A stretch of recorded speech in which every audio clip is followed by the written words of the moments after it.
Good morning. We're in Ayin Beis, reviewing and concluding the last pages, the last 130 pages. And we are on page 1380, actually. 1379, 1380 we learned yesterday. So on 1380. And the general discussion is about Mikra, Mishnah, Talmud. All three parts of Torah the Torah that illuminates. And now we've also come with the word Torah's emes, illuminates with absolute clarity and truth. And illuminates a world where that clarity is not always there. And it can also actually go the opposite of clarity, where we have confusion, mistakes, errors, and falsehoods. And that's what the Torah does. It comes to bring us that truth and clarity. Torah's Chochmah is beriru, it clarifies. Now, in the process of that, we want to have is two things.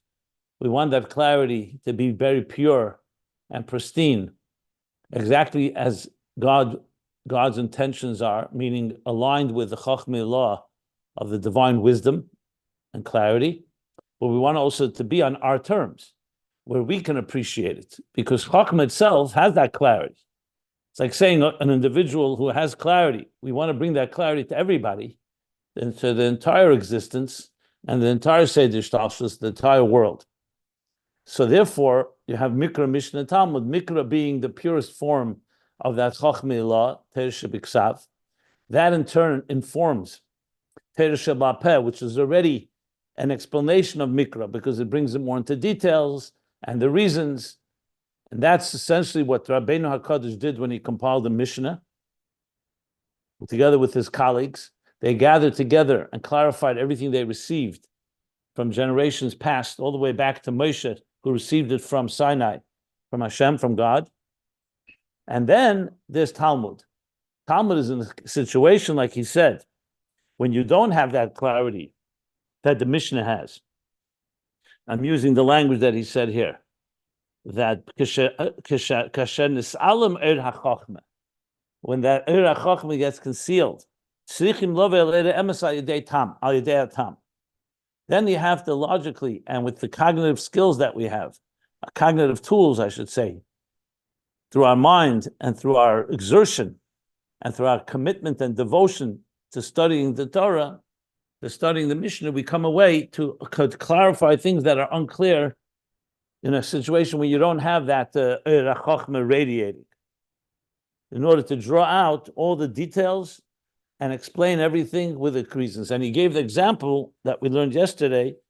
He said that that's what the Gemara is Taimi HaMishnah V'Ashak V'Tarya. The Ashak V'Tarya is the debates and discussions and the dialogue all about Inyan HaMishnah and Kol Dini HaTeira. Lahitzi Din Amiti V'Tuma V'Tarya V'Issa V'Heter. Because in Mishnah, the Riyas HaEm is B'ayin HaSeichel. In the Mishnah, there's that clarity, and he quoted from the Mittler Rebbe's manuscript, the Alter Rebbe's Maimer, the language where he said, "Rabbeinu Hayodei Gilia L'Kus Dvar Hashem Mamish, Rabbeinu Hakadosh, Sheb Mideisu Yizbar Hashanim Shechum Echachmei Elah." So in God's ways of governing the world, according to Torah, he had that clarity exactly to know the Gilia L'Kus Dvar Hashem Mamish in that governance through the Midas. Like we said, the Midas of Chachma are what draw down that clarity into a governing structure, the laws of Torah. And that's why the very language of the Mishnah, specific what choices, what words he chose, and examples he chose, and simonim are all accurately aligned with the divine wisdom. Like when he says, so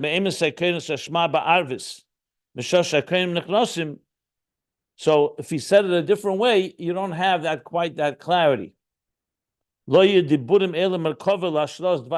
should say. They don't serve like a vehicle. So his kalim, his words, were aligned with the oir of the Dvar Hashem. The kalim aligned with the oirs. That's in Mishnah. So when he says, for example, Mishoshin Nichnosim, the Kohanim, that's when you start saying why he chose that and he didn't choose, for example, the expression, the siman, that at the time when the stars come out, meaning after sunset, that exactly is critical and relevant. The reason for it, the Tanoim know, but it's not written in the Mishnah. And later we will learn in the Gemara the reason for it, like he said, because the Bia Shamshed, the only thing that's necessary for the Kohanim who are impure to be able to eat truma is the sunset, not their kapara, meaning going to the mikveh, like he said. So in the Gemara, there's a shakavatare, and they have to come to that by logical deduction. But in the Mishnah, like he said, when the truth was radiating, the time of Tanoim, they did not need that reason. Because they just had that clarity. They knew that's the way it has to be. The Amarayim analyzed what the reason for it is. That's when they need the reason.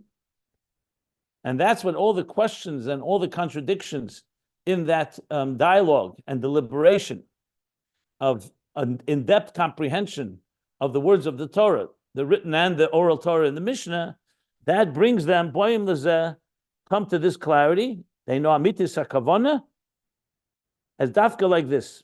And they also are able to resolve contradictions because they establish different circumstances for different halachas, for different laws.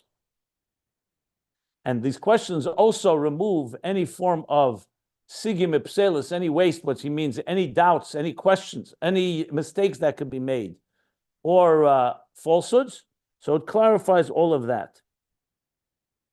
Now, in addition, he also said that this comes through Yigiyah Rabbah, through tremendous exertion, b'koyach atzmon, but also with their mesidus nefesh and devotion on Torah.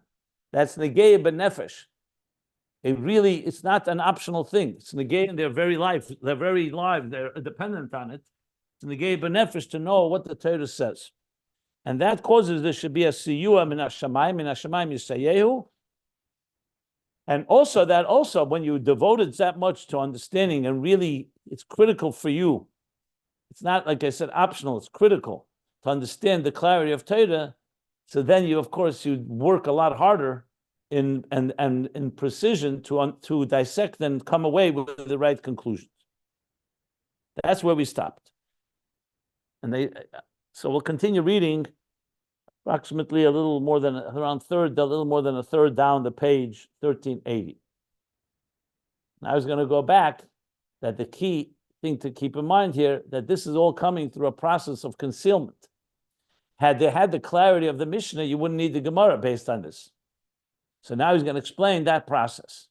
Now we already learned this. If you go back to where he started speaking about Talmud on page 1372, he already said Talmud's connected Bria, if you remember. And Baruch Chesha, Bria, even though it's a higher world than Yetzirah, but Yetzirah has the advantage of Gili, reveals.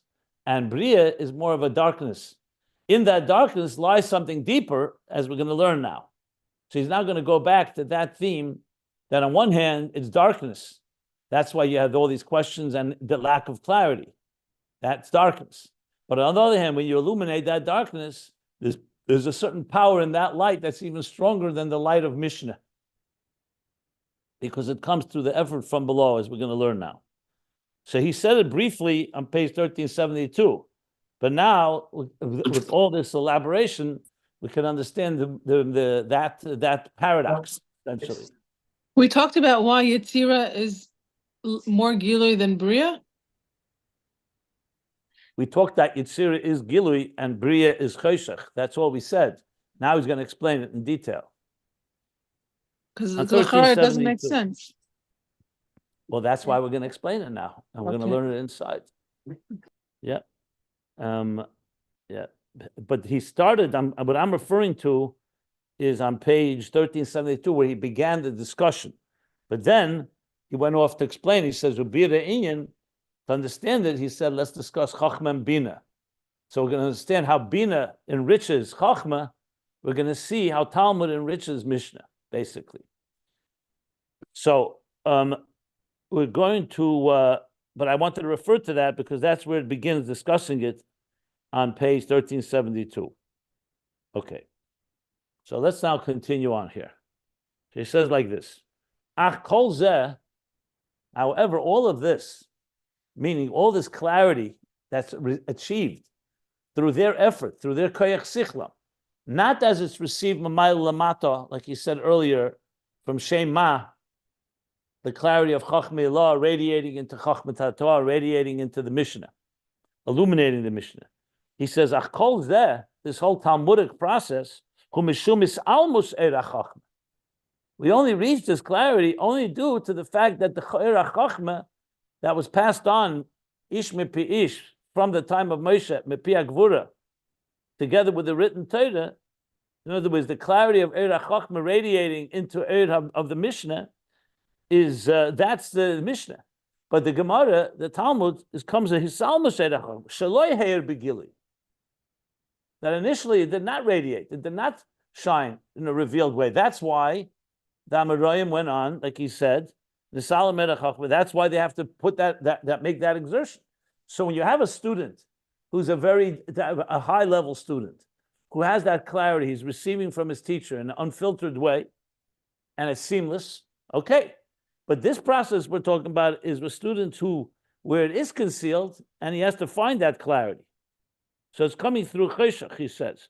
So it's coming shemis almus eira chachma shelo heir begili. And this is what Razal say, v'zeh she'amar Razal, al posuk machshakim heshivani, zu Talmud Babli. Machshakim heshivani means you've placed me, you've settled me, you've in darkness. Machshakim is cheshach. So what is that referring to? That posuk says the Gemara, it's referring to Talmud Babli. So it's an interesting statement. Talmud Bavli is compared to being placed in darkness. Why? Because Talmud Bavli is this process of questions, contradictions, arguments, counter-arguments, all to clarify the things that are not clear to these students from what they heard from their teachers, the Tanoim and the Mishnah. That's why it's called Machshakim Heshivani. However, through this process, we arrive to something that's even greater, as he's going to explain. The Ayin Beis, the Shalah, page 35b, that's in a particular edition of Shalah called the Amsterdam edition. Hiksha, he asked the question, isn't Torah called Torah Er? So you see right away, he's coming back to the original theme that we are discussing here, that Torah is an illuminator. This is the whole point, starting from page 1350, where he said, that God gave us a Torah to illuminate darkness. So why is the Gemara? Why did we say that Machshakim is dark? And another expression, like we say every night in davening, in the evening, it's our life, our sustenance. So it's all a source of revelation, a source of clarity, a source of sustenance. That's the end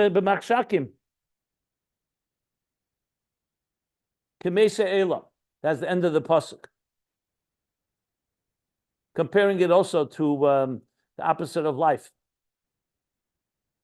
So both machshakim is darkness, kamese is opposite of life, Torah is oir, and chayenu, life.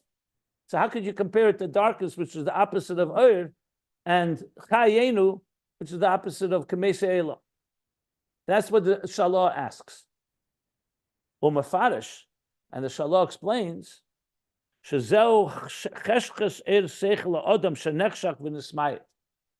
that what he's referring to is not that the Torah is cheshach, God forbid.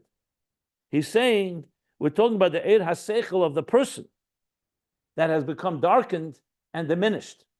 In other words, there's a person or a situation or a generation where the human being, the individual, is on a higher level, and therefore he sees clearly and can understand and is illuminated. But then there's a matzav that he calls cheshches eir seichel adam shenechshach v'nismayit, that the seichel of the person has become darkened and diminished.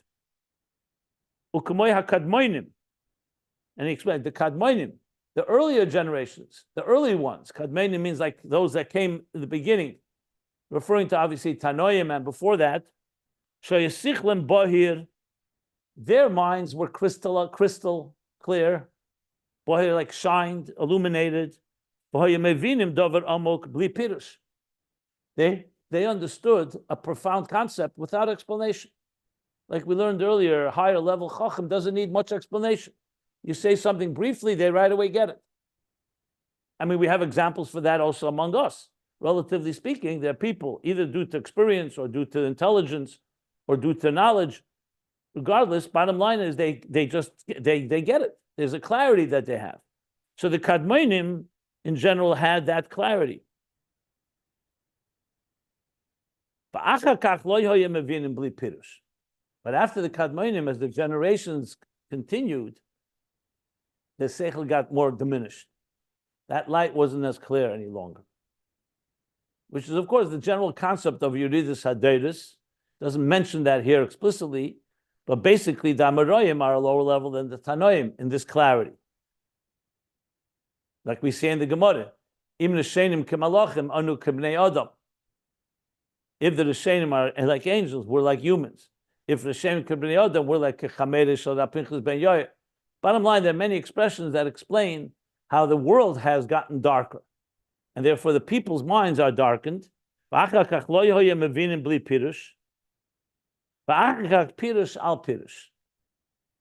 therefore they need explanation. And when you continue down the generations, then you need an explanation on the explanation. So take, for example, the Gemara itself is an explanation of the Mishnah. Then you have Rashi, and you have Tosfos, and you have all the commentaries on the Gemara. It's a Pirush on the Pirush, all indicating as the minds and the light is not as clear and more diminished, then you need explanation. He's still talking. This is all the Shalah till the end of the paragraph is a summary of the Shalah's explanation of what means b'machshakim hashivani. Zu Talmud Bavli. The Sibul Zehu, the Shalah says, and what's the reason? Why does things have to get diminished? Why can't generations just maintain an equilibrium of equal understanding? What is the cause of this diminishing in the first place? So he takes us back all the way to the beginning. The Sibul Zehu Chetei Sadas. The initial cause, the reason, root cause for all of this is the Chetei Sadas, the sin of the tree of knowledge. We mentioned it earlier, if you recall, when it came to garments. That was the reason that Adam and Chava needed garments. And he explained the difference between a garment of light, kasnas eir, and a garment of flesh, of skin, which is already a concealer. So Chetei Tzadas, in general, I'm going to explain it more after we finish the Shalah here, is in general, of course, a watershed moment in history, because everything shifted after that. You know, on the previous page, and this may be why he brought it, he said that by Chetei Tzadas, they assumed consciousness. When I mean consciousness, they became self-conscious individuals independent of divine consciousness. And that's why, like he said, that's why they did not feel themselves. Hagashmis was not sensed, and that's why they didn't need garments. Explained that on the previous page. So Chetei Tzadas is a critical moment that changes everything. Now the truth is, in Maimorich Sidis, the famous mimer from the Frierdiker Rebbe, Al Kain Yemru Amoishlim, I believe, Tzadik Aleph, where he explains the Chetei Tzadas is rooted in the diminishment of the moon, and the diminishment of the moon is rooted in the Shviras HaKelim, the shattering of the containers of Toyu, and that in turn is rooted in the Tzimtzum HaRishon. So the truth, when you really, he doesn't say all this here, I'm just bringing it in because we have learned this. These are all explaining how is it possible in the first place, that there should be concealment. For example, Eir Ein Sof before the Tzimtzum is Eir Bahir, like he uses the expression. It's totally clear, crystal, seamless, shapeless, complete divine consciousness. Hayahu Shmei Ba'avad. There's nothing but divine consciousness. So it's that Tzimtzum, once God concealed that Eir, that began the process of concealment. Here, the Shalah takes us back to Chet Eitzadas, because that's where it manifests in this world on the sixth day of creation, after Adam and Chava ate from the tree of knowledge. So he continuing on, he says, the Lula HaChayet, were it not for the sin, Hoyemevinim Teresh B'Ksav, they could have looked at Teresh B'Ksav and understood it. Uba'avonazu, and this comprehension of theirs, we're talking about pre-chet.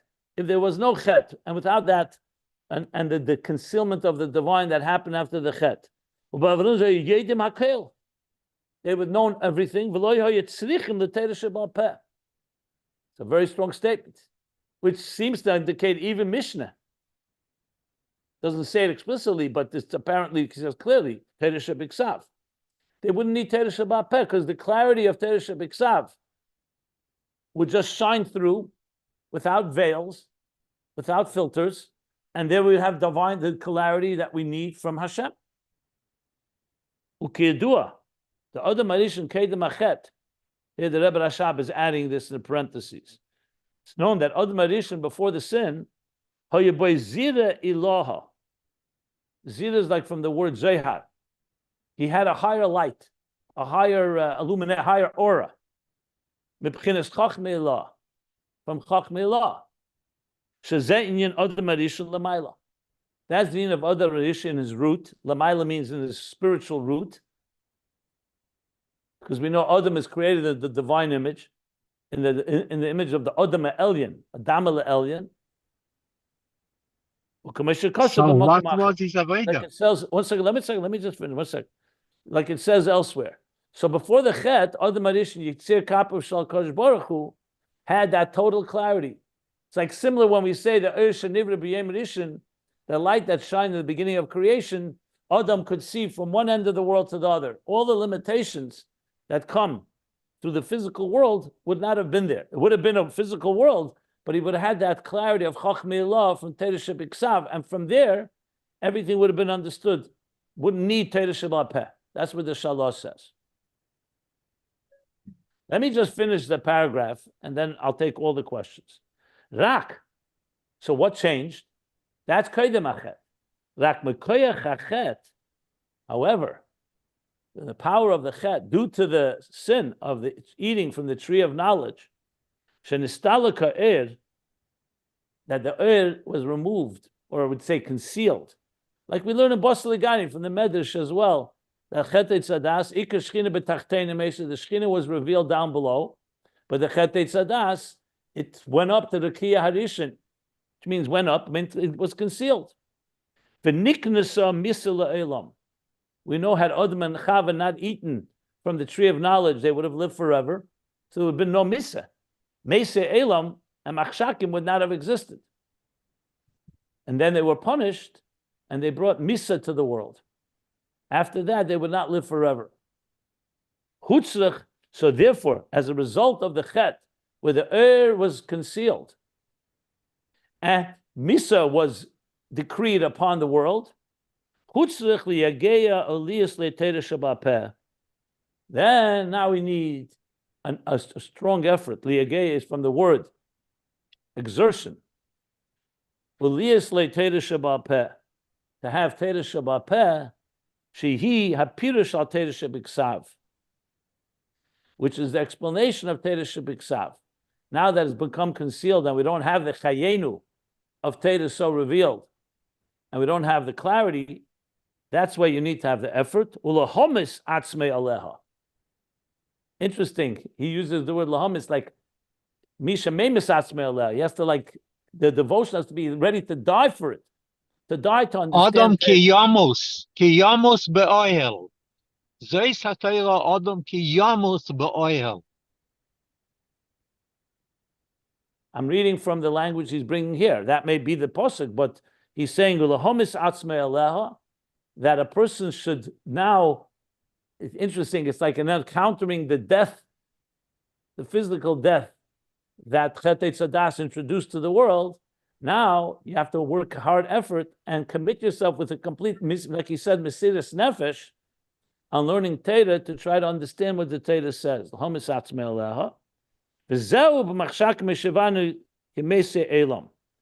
And this, the Shalah says, is the meaning of the Gemara, that you've placed me in darkness after the Chet Eitzadas, so now I need Torah Sheba'al Peh, Talmud Bavli, in order to counter the darkness and bring the light and clarify, and to counter the death that was brought into the world by dying for learning Torah, which means committed to learning Torah and bringing that Torah back into this world. Is because the darkness and the death of the Chet Eitzadas caused this in the first place. Had it not been for the Chet Eitzadas, wouldn't need the Torah Sheba'al Peh. That's what the Gemara means, At Kan Dvorov. Which means At Kan Dvorov means, it's not exactly his language, but this is till here, this is a summation of the Shalah's explanation, Amachshaka Meshivani, Zu Talmud Bavli, explaining what that means when Torah l'chayr is Torah eir and a Torah of life, chayenu. So now he explained it because we're talking here pros Chet Eitzadas when it's human being. So the reason for the diminishing of seichel in the generations is a result of the Chet Eitzadas, and therefore we need to have this additional element now, Torah Sheba'al Peh, to clarify the effort and the commitment and the devotion to the point of ready to die for it, meaning total Mesiras Nefesh, in order to bring that clarity even into a place where there's darkness. That's how the Shalah explains it, which is, of course, completely consistent with what we're learning here in understanding the role of Talmud. So it's already after Nismayet, the Salam Oyer HaChochmah, like he said at the top of the page.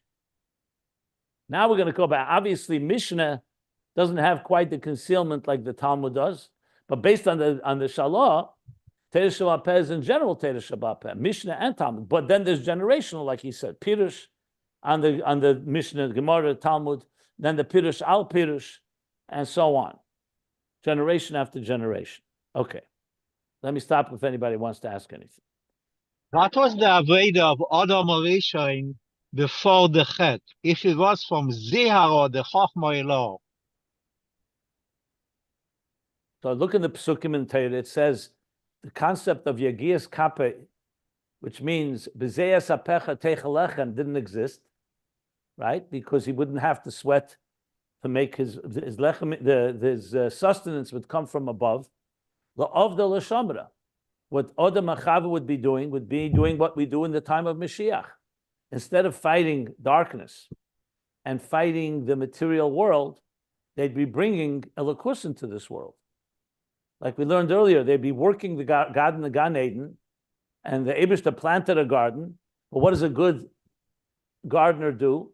They make that garden blossom and thrive, and make a dira b'tachtenim, like Odem Achava did that first Rosh Hashanah when they said Boy v'nechra l'fnei Hashem Elokeinu, basically elevating and transforming the world, but doing it through Kedusha. They would not have to struggle with the other side of darkness, similar to what will be when Mashiach comes. Yechudim Elyenim, that is not about, like the Alter Rebbe explains in Geras HaKedesh Simach Chavav, he says when Mashiach comes, you won't no longer need Birur Tevera of Torah Sheba'al Peh, he actually brings there. Nigla de Torah, what he calls Ilona de Tevera, he only have Ilona de Chaya, which means Eitz HaChayim, not Eitz HaDas. And he explains, and what will be the purpose of halachas? He'll say, to be miyachid yechudim elyenim. Not in order to find Isra v'heter, but to be miyachid, because Torah is aruchem eretz midah rechava miniyam. Torah is Ein Sof. It's God's chachma v'ritzeinish l'kadosh baruch hu.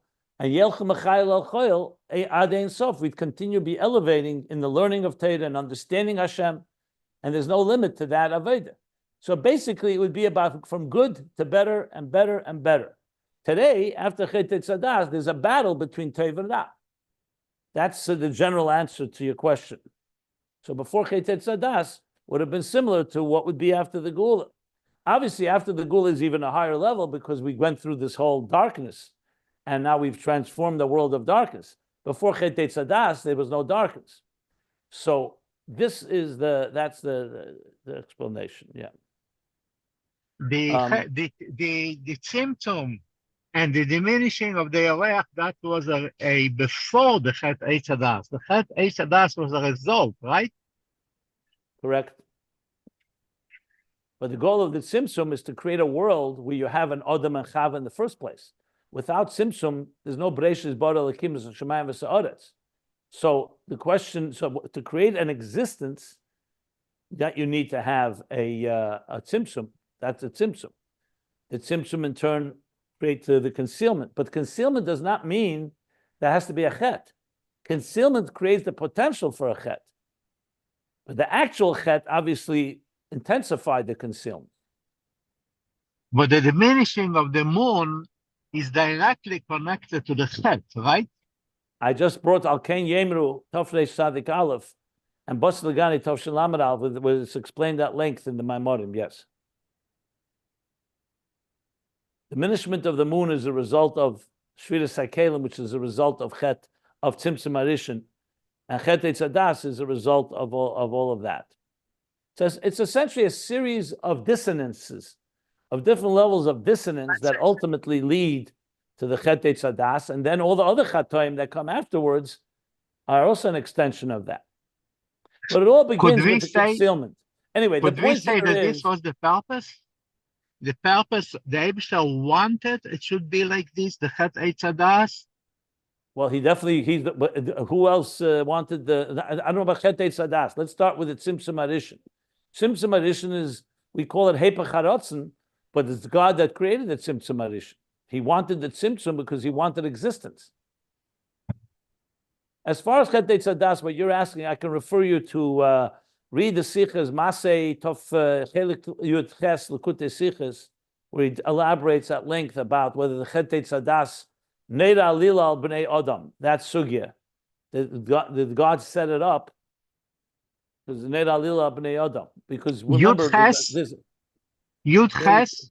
Masei, yes. You never read that? You never learned this Sugya? Where the Chet Eitz Hadas, because at the end of the day, you have to reconcile it with free will. God, free will, that Rambam says that you say Gadol. So if you would say that God created the Chet Eitz Hadas, what about the free will of Adam and Chava?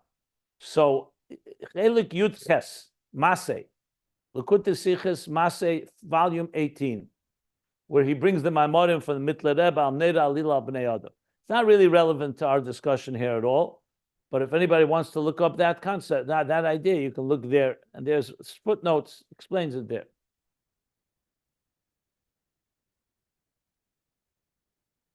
The bottom line is God definitely created a world where there's potential for us to wander. Like the example of the Magid, the father that hides from the child in order to elicit his ingenuity, and he hides so well that the child stops looking. Famous Sikha Tu B'Shvat Tov Shalamates. Point being is that so God created a world of concealment, Elam Eloshin Helen V'Hester, which creates an environment where it's possible for us to make. It's possible for us to choose. That's why you have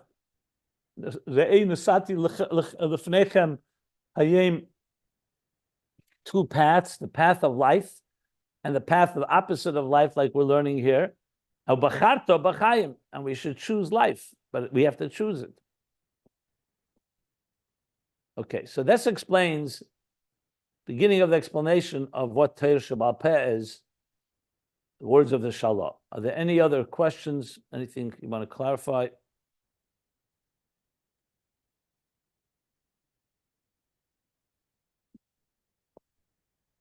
So far what we've learned is that the Torah Sheba'al Peh is coming to illuminate darkness. But there's still something that needs to be explained. Based on the Gemara, Machshaka Meshivani, Zu Talmud Bavli, sounds like the Bavli itself is a state of Cheshach, not just coming to illuminate a diminished mind or a diminished light. So the Rebbe Rashab now is going to explain that. But Omnom, the next paragraph. Omnom now, however, Mishum Zeh, due to this fact that the Talmud Bavli and Talmud in general comes to illuminate darkness, Gama Talmudu b'chinas Cheshach. Also, the Talmud is in a state of Cheshach. Now, obviously, this is not a contradiction to Torah Eir, as we're going to learn, because ultimately it's coming to illuminate, but the present state, the Talmud Bavli, its method of finding clarity is through darkness. The b'chinas is almus ha'er the chochma. In a state where the chochma is concealed, the gam beribui hakushis. So when you start learning Talmud, or when the Amoraim began to teach Talmud, they didn't begin with light. They began with darkness, which means that they began with not having clarity of the of the Mishnah. And also a ribi kushis, and a multitude, a large number of questions, shazo hakol halamas vestadim, which is all comprised of concealments and coverings, achem is gala emes, to the point where you reveal the emes. So yes, obviously Torah is going to ultimately illuminate, and that's the whole purpose. That's why they exert themselves and make that effort. But the method, Talmud Bavli, initially is in a state of what he calls cheshech and isal masa'er. So it's not a contradiction to what he said, the Shalosh said. It means due to the fact that the world and the generations, the minds have become diminished and the light is more concealed, that's why we have Torah Sheba'al Peh after the Chet Tzadas, in order to enter that darkness. So Talmud Bavli enters into that darkness. It doesn't remain removed. Torah Shebiksav, like we learned with Chochmah, that remains clear. Mikra is always clear. It's we, the people, that have the problem.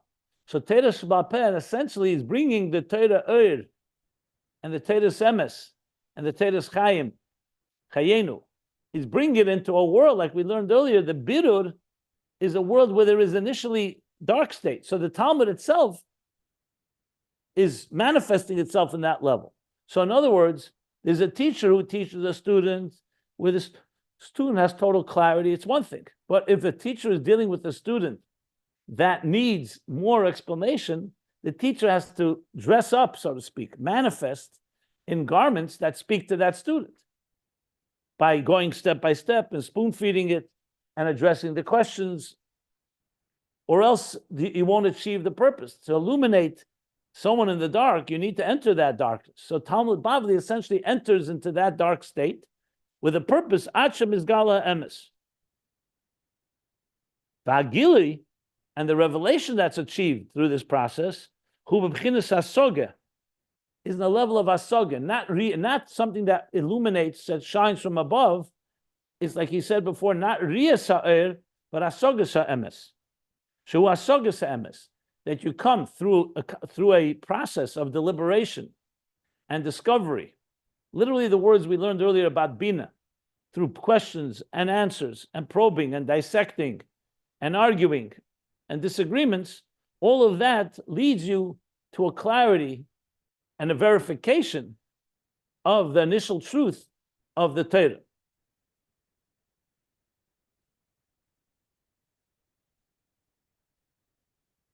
So this is where you now go to the other side. So therefore the Torah itself also manifests in that state of cheshech in order to achieve this clarity. So now, based on this, we still don't know which is higher. We could say the mission is, of course, has its qualities. Just like before Chet Tzadas, everything was clear. Now we're in a state where we're finding clarity, even in a state of darkness. So he's going to now continue to explain how vital Gemara is, Talmud is. And to the point where we're going to learn that the Talmud actually achieves a clarity and brings down a light that's even deeper than the light of Ur Yashar, or we can say the Ur of Mishnah and the Ur of Mikra, as we shall see. And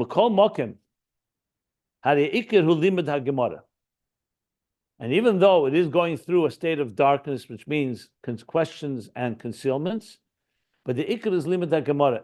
And he's quoting now a Maimar Azal, or Maimar Azal, and Baba Mitzia. If you want to look it up, it's Baba Mitzia, Lamed Gimel, Seif Amid Aleph, 33, the bottom of the first page. He says, Ha'esa b'mikra, he talks about someone who learns mikra, and there's a limit to that. B'mishnah midah, Mishnah is with measure. U'mekableh, u'b'gemara ein lo midah gdei l'mizu. And he said, learning Gemara, there's nothing greater measure than learning the Gemara. We reviewed this at length when we discussed it, when we learned this the first time. Bottom line, the Gemara is saying there in Bab Mitzia that learning Gemara is greater than learning Mikra and Mishnah. The question is why? If Mikra has that total clarity, and even Mishnah, relative to Gemara, has clarity because Chachmei law of Mikra is shining into the Mishnah, like we said with Rabbeinu till Rabbeinu HaKadosh. So why do we say that learning the Gemara ain't l'chamid g'dela mizu? While Pipashadhu, the simple explanation is the Achish and Ismayat Alavavis, after the hearts were diminished. It's an expression. Sometimes it says, before he said Nismayat Hasechel, Nismayat Alavavis means that their level of emotional and intellectual consciousness became diminished. Ve'ein era Chachma Meir Begilui, and that light of Chachma that we've been talking about, not illuminating and not shining in quite the same revealed way, in a revealed way. Harimad Vorim Haktsorim Shebe Mishnah. So from the brevity in the Mishnah, you cannot derive, you can't know the emes, the truth of the din, because it's too brief. So if you're on the level of the Tanoim before Nismayat Halavavis, you could see that clarity. But if you're now in a diminished state, like he said before, in general, after the Chet Tzadas, here he's talking about the Mishnah. If and that's what's explained in Talmud. Later, called din lamitose, to know every din in its full truth, but kol hapratim shabai, with all its details. So the Pashut explanation, the Gemara, the Rebbe Rashab says, is that why is ein l'chamidig de'elim mizu learning Gemara? Not because it's a higher level, because it's bringing it clarity for those that don't have clarity. So it's not fundamentally higher; it's only higher because it's helping us. It's like an assistant. It's an aid, a learning aid, so to speak. But he's now going to say that that's not sufficient. The Gemara isn't just saying in the chamidik delim izu because the Gemara is clarifying for those that don't have clarity. From the Lashon, in the chamidik delim izu, it's pretty clear that it's actually on a higher level. So he's going to explain now what that higher level is. But I'm going to stop here. He's going to go on to explain how the Talmud is actually misamis. This brings us back to the explanation of Bina. When it verifies Chachma, it adds something that Chachma itself does not have. In other words, if you only had Chachma without Bina, you'd have clarity, but you would not have clarity in a place where there's no clarity. So Bina's addition is also going to add something to Chachma itself. As I pointed out earlier, it's not just for those that are on a lower level. That we'll learn in the next shiurim, the next classes. Because at the time, I'm going to stop here by the word omnam. So the omnam is going to say, maybe I will read the 3 lines and then before the explanation. Omnam ha'inyan b'zeu shebetalmud misamas ha'emes. The inyan is that it's not just because of a diminished state, it's misamas ha'emes, the b'chinas ha'chachma. It actually verifies and confirms and affirms and corroborates all the words we used earlier, the emes of chachma. Tekasher ba pitam v'seichel. When you can explain it with tam v'seichel, not just because you received it from your teachers, so you have clarity because that's what was told to you, but when you can explain it with reason and logic, harim izgala emes l'chol, that reveals the truth to everyone. Like we learned all the 3 things, it reveals it to everyone. B'bchinas er nigla umeir, in a revealed and illuminating light, oid yeser b'bchinas hagili de chachma, even more than the initial gili of chachma itself. And now he's going to explain. Now I'll stop here. And now he's going to say about inyanhu. He's going to explain it based on what we learned earlier about bina and chachma, bina yesera, if you recall. This is going to come to explain what's added when we bring it into a state of dark. You illuminate even the dark. What is added through the process, which of course is very consistent with what we've learned earlier in Ayin Beis. When he's speaking of mata l'mayla, so he's speaking about vayidaita hayom. Yeah, vayo elakim b'shamayim amal v'aretz mitachas ein oid. So if you remember, he said then there's the level of bringing the light into the darkness, and then the darkness itself illuminates something that even light does not. The helam ha'atzmi, which is more than just bringing Havai into Elokim, but that there's a power of the divine that's revealed in the very concealment itself. So I'm not saying this is exactly the same level. Here he's talking about my lamata in Torah itself, in Torah in Torah Semes, but in Torah itself, there's now the mamata l'mayla of Torah, which is Talmud, a lot more than the mamata l'mayla of Mishnah. Actually, Mishnah is more mamayla lamata, even though there is an element from the bottom up. But we'll discuss this also at length, just to connecting it to the central theme of everything we've been learning. So, and explaining it how it manifests on our terms, because that's ultimately what the cheshech is all about. It's we are in a state of darkness, and the Torah is coming to our level to bring us the light, the Torah Semes, Torah of Chachmei Law, ultimately. But now it's coming through our effort and our yigiyah and our exertion. So let's stop here by the words Va'inyan who, closer to the bottom of page 1380. Anybody have any questions, please?